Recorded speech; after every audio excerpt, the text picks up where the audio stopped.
Whether you're dating, married, or in a committed relationship, understanding the strengths and weaknesses of your relationship can help you strategize and figure out how to build a relationship you've longed for. This is where the Relate Relationships Assessment comes in. It's the most comprehensive relationship assessment in the world. It's research based on the major predictors of marital stability, and it's recommended by the American Association for Marriage and Family Therapists. Also, it's the one that my husband and I used when we were in premarital couples counseling. So for 20% off the assessment, go to relateinstitute.com and enter Polinsky 20. Again, that's relateinstitute.com and enter the promo code Polinsky 20 to get 20% off.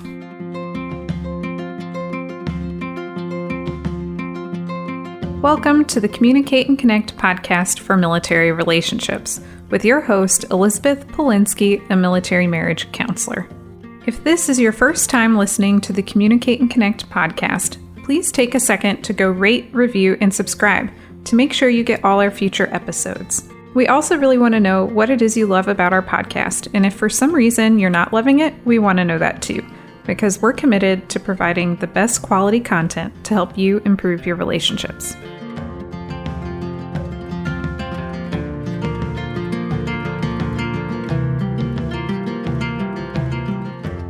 There. So my name is Liz. It's Elizabeth Polinsky, and if you're listening to this podcast, then I figured we should probably just get to know each other during this first episode, and you can learn a little bit about me and why it is I do what I do. So I'll start off by telling you just a little bit of background information on me. So I'm from a military family. Both my parents are Navy veterans, and I'm also a military spouse. My spouse is also Navy. I'm a therapist, so I do mental health counseling. I've been doing mental health therapy for about 5 years. Most of my work has been at a Veterans Affairs clinic, working with individuals who had experienced military sexual trauma and who had PTSD. And now I do predominantly couples counseling and marriage therapy. And I've been doing that for a while now. And I'm also a PhD student in marriage and family therapy. I'm about halfway through my PhD program at the time of this recording anyway. And, overall, I'm just trying to live my best life, and I'm trying not to fail at relationships because I often felt like in the past I had failed pretty epically in relationships, which we will get to at some point. So I already talked a little bit about what I do. I am a therapist. I do mental health counseling as well as marriage and couples counseling. I'm a PhD student, and I mostly work with military members, veterans, and their families. And you may be wondering, why do I do so much work with military members? I think that's probably because I come from a military family and because I'm a military spouse. There are so many unique challenges. Like being in a relationship is hard enough. There are so many challenges with communication, just in relationships. If you are in a relationship, then you probably know what I mean. If you've ever been in one before, then you also probably know what I mean. But then you add on military life, and there are just these unique challenges. Careers changing, whether you're a military member and you're moving every couple of years and you have new jobs. Some of those jobs are related to your actual career path, and some of them might not be. If you're a military spouse, then you're moving around as well, picking up and starting over both with your career and your family. It's just rough. So the frequent moves, the long distance, especially, I know a lot of, even me and my spouse, we were long distance for a while, just so that way I could still focus on some of my career goals while he was gone with the military. And so, deployment is rough when your spouse is away at deployment, and it's also hard if you are both in the United States but you live far away. The other reasons why I really like to work with military members, veterans, and their families is just because probably due to all those extra life stressors from military life, but there are higher rates of domestic violence among military families. There's a really high rate of military sexual trauma that happens, really high rates of alcohol and substance use in military populations. So the military maybe is just especially stressful for both individuals and families. And the more people that can assist families in navigating all of those stressors and having the best life that they can, I think the better. And which brings me to, why do I also focus on relationships? And I guess this is where it would say, like, it's probably because I failed so much at relationships. In the past, I lost 2 different fiancés just because I, felt like I had no idea what I was doing. I would read lots of books and I would try to fix the problems that I saw in our relationships. And it was really, really hard to change the patterns that I was seeing in my relationships. And I think outside of, having struggled with relationships myself, it's also really, really meaningful when I get to help other couples and families have a better relationship. When they can feel close and connected and they feel like they can communicate, it's so meaningful. Individual therapy is very, very meaningful, but when you work with a couple or a family, you just get to have this huge impact helping people feel whole in their relationships, helping them feel fulfilled. And it's very fulfilling work that I do when I get to see couples come together with stronger relationships.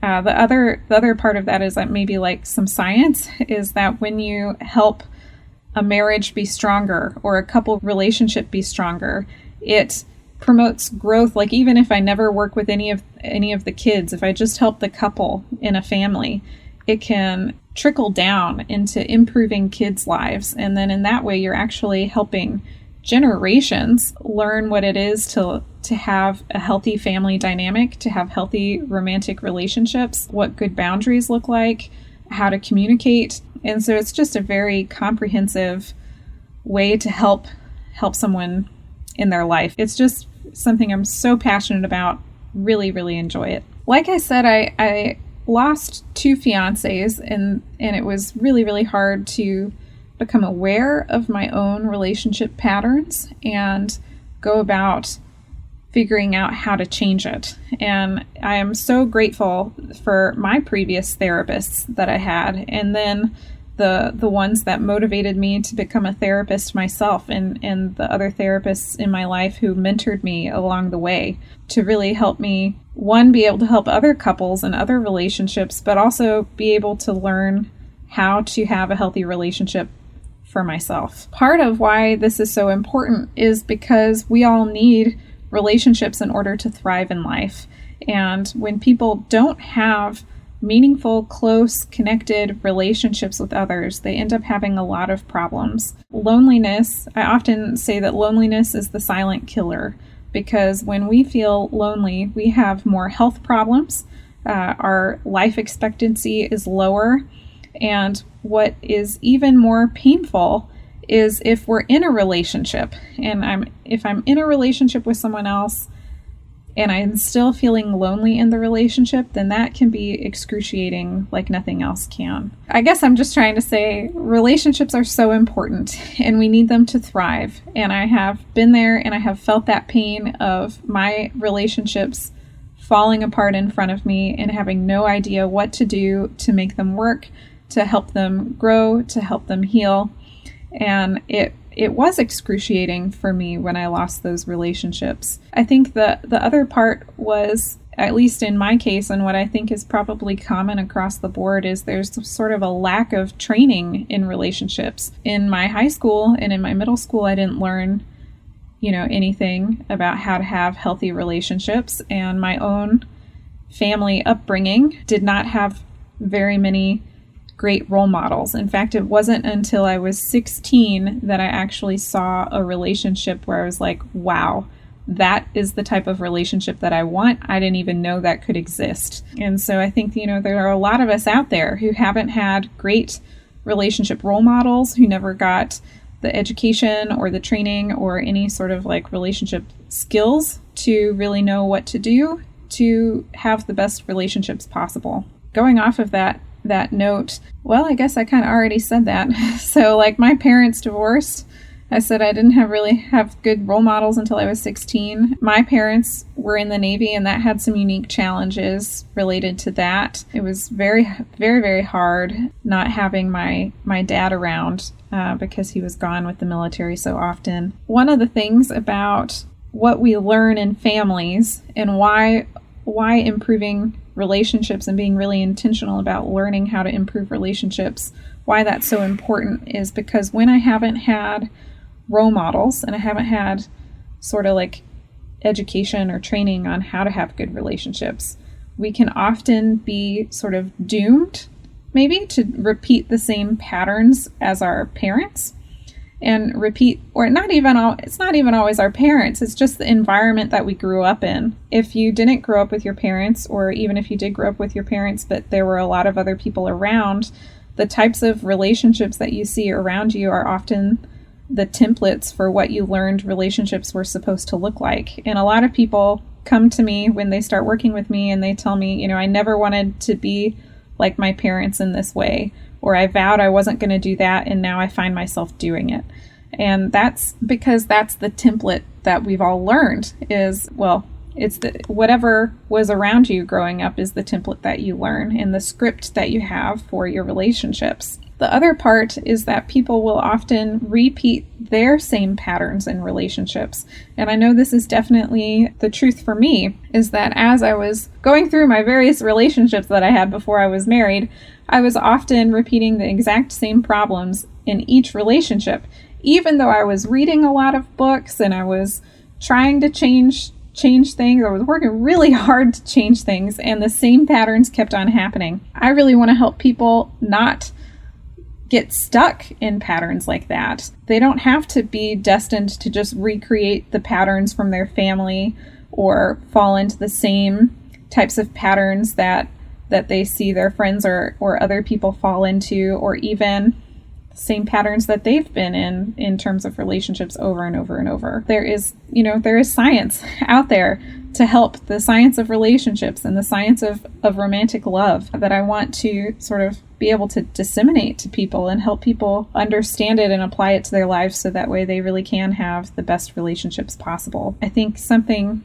that I believe at a very deep core level is that everyone deserves to be loved, and that loving is one of the greatest gifts. It's a gift that I can give myself. To love someone else is a gift for myself, and it's also a gift to that other person. And being loved is one of the greatest gifts that someone else can give me or give you. Oftentimes, we just have to get out of our own way in order to have the fulfilling relationships we want. And so that's what this podcast is all about, is how to get out of our own way using the science of love relationships in order to communicate better with our significant others in our life and have really fulfilling connections.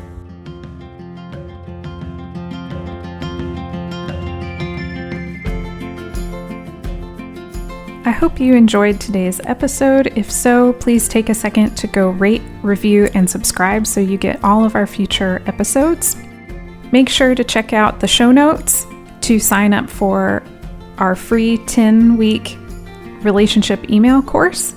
This email course is really designed for people who are maybe having trouble with communication or connection in their relationship, and helping them develop some quick wins right away to start improving it.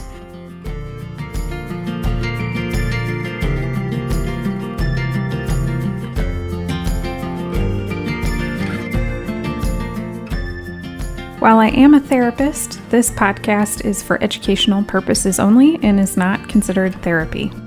And it should also not be a replacement for therapy. If you think you need a professional of any kind, you should definitely go find one. Until next time.